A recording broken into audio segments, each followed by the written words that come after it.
Welcome to City Week, ladies and gentlemen.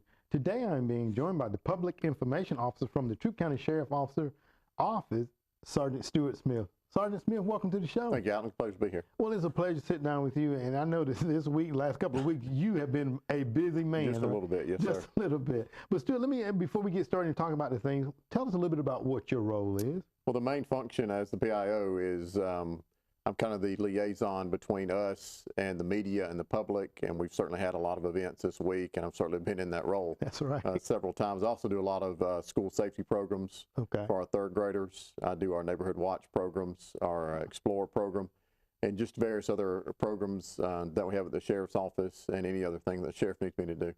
So that's small print, right? Right, exactly. There you go. Now you're talking about your school programs. Talk a little bit about what you're doing in the schools right now. If you the program I do specifically is called the Junior Deputy Program. It's for third graders, and I do that in all the Troup County elementary schools, all 11 of them. And we'll be starting that up sometime in September. I'll let the schools get back in there, get adjusted, get all the students in there, and then I'll go around and get the schedules going. I do half the schools first semester and then half of them the second semester.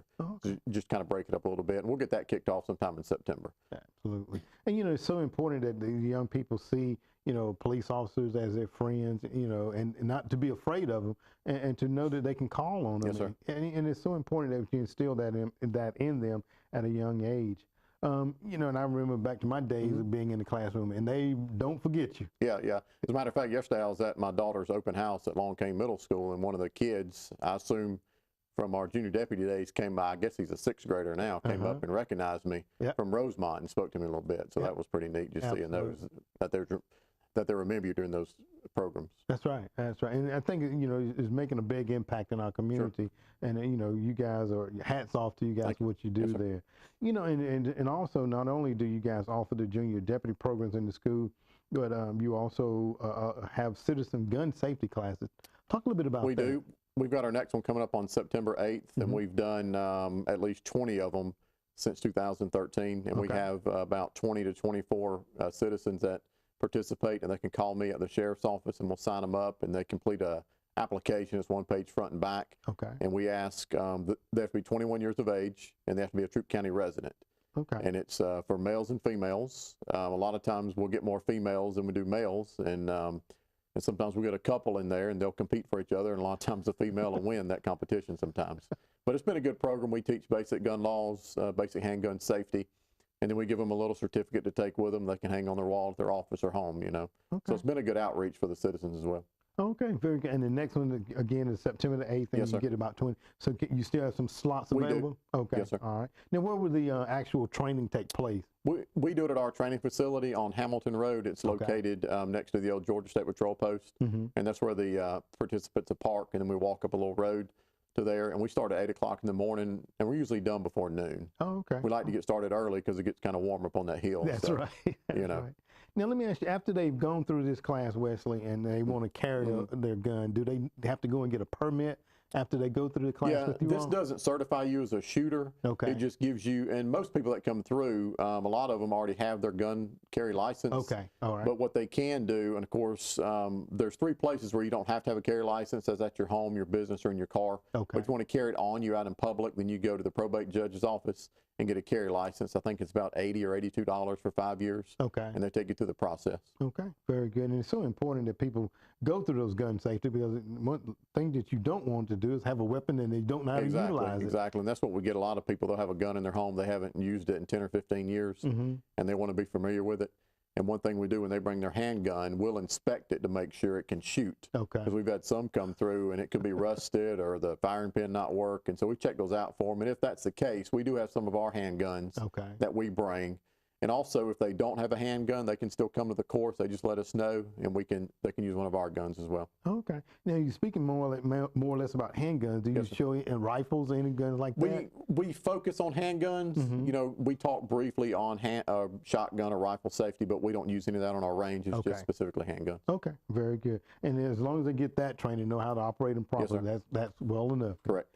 Let me ask you now, I know that the sheriff is involved in a number of things, and I know that the youth home, you guys recently were awarded an award, the Youth Home President's Award. We had the honor, Sheriff Woodruff, out of 158 other sheriffs, he was honored by the Georgia Sheriff's Association, the Youth Home division of it, as the President's Award. Okay. And they looked at his work over the years with the youth home, specifically Pineland, which is here in Troup County, and all the money that he's raised with help through us at the Sheriff's Office, our car shows, and other events. And so he got the chance to go to Jekyll Island. He took myself and several other staff members to go with him, and they treated us while we were there, and he got that award, and he's got several other accolades from the youth homes, but this was the President's Award. He was honored at the dinner that night, and so it's just a great event for us to go attend. Absolutely. Can you talk just a little bit about the Georgia Sheriff Youth Home, just in case somebody may not necessarily know where that's located? Yeah, Camp Pineland, I think there's 5 other campuses in Georgia, but Camp Pineland is here in Troup County. It's off of Young's Mill Road, and if you don't know what's out there, it's a beautiful facility. They boys stay out there, and a lot of times these are boys that are sent there not because of things they've done, but just their family conditions, and they go out there and they attend school.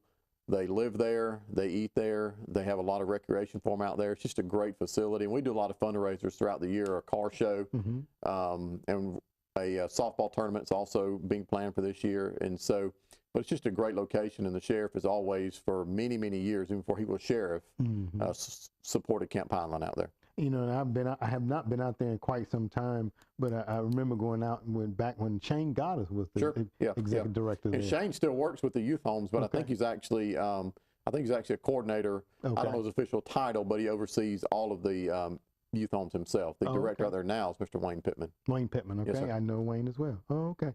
Now, you know, when I opened up, Stewart, we were talking about you guys have been extremely busy over the last couple of weeks. We had some individuals that escaped. Talk about that a little bit. Last Thursday, it was discovered that 2 individuals made a hole in the ceiling of their dorm area right above their beds, and then they managed to get through there to the actual roof, where they made they punched a ventilation duct open, and they crawled out through there, and then they walked on top of the roof and climbed down a rain vent. And once they got down there, they fled on foot up Sam Walker Drive to Hamilton Road. That happened on the Wednesday night around 11 o'clock. It was discovered the next day.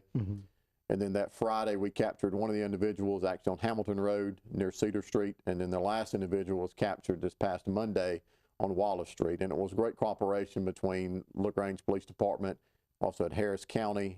State Patrol was helping us, DNR, U.S. Marshals. It was just a great cooperation with those guys. And then it allowed us, we didn't know there were certain deficiencies in the jail that they were able to get through, and so we have taken action to shore those up, and we're also taking further action to ensure this doesn't happen again at the sheriff's office. Okay, and I think that's probably first I've heard about in quite some time, I guess, in escapees. There were some in years past, but nothing to this where they actually went through the ceiling. I think there were some deficiencies that happened, and they fixed those, and so we immediately, once that happened, we got all the inmates out of that dorm, and we fixed the hole, and we're also fixing other problems that we found through this incident. And then anytime you have that many people kind of idle time, they're going to find some way. We average about 500 inmates at the sheriff's office. About that many? Yes, sir. Oh, my goodness. And you're talking about 500 inmates there, and I know that, you know, family members want to come down to visit, and y'all have not a new, but it's been in place now for quite some time. Talk about the video jail visitation. Yeah, it's our video center outside in our parking lot. It allows loved ones to actually park in the parking lot, walk in, and the inmate stays in their housing unit, and they visit via computers, kind of like Skyping or messaging over your phone, and they visit that way. It's private. You pick up a headphone or a phone and you talk, and they're on the video screen. And you can also, if you live, let's say, out of state or you can't drive here, then you can pay a small fee and you can visit from your house. And that visit is monitored also from the visitation center by the staff that work inside there. Okay, well, very good. Making it accessible to visit.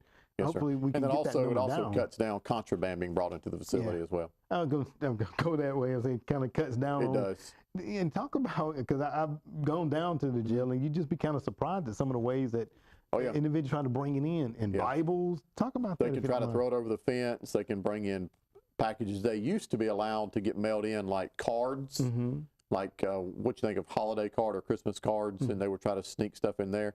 Now they're only allowed to get mail through like a pre-postage postcard. Okay. And so that cuts down on people trying to get stuff in that way as well. Absolutely. And, you know, not only contraband, I think I've been down in you guys have shown us weapons and things of that nature. And they fashion those from inside the jail. Like you said, inmates have a lot of time to get creative, and they'll try to just like tear stuff up, and they'll fashion it into a weapon or you know, different things that they try to do down there. Absolutely. Well, Stewart, I want to thank you for coming on the show today, because I know that, again, that you've been extremely busy. Yes, sir. And we appreciate you and keeping the public informed about things that are happening in and around our county. Absolutely. So I thank you again once for taking time to be with us today. Yes, sir. Thank you. All right. Ladies and gentlemen, stay tuned for more City Week in just a moment.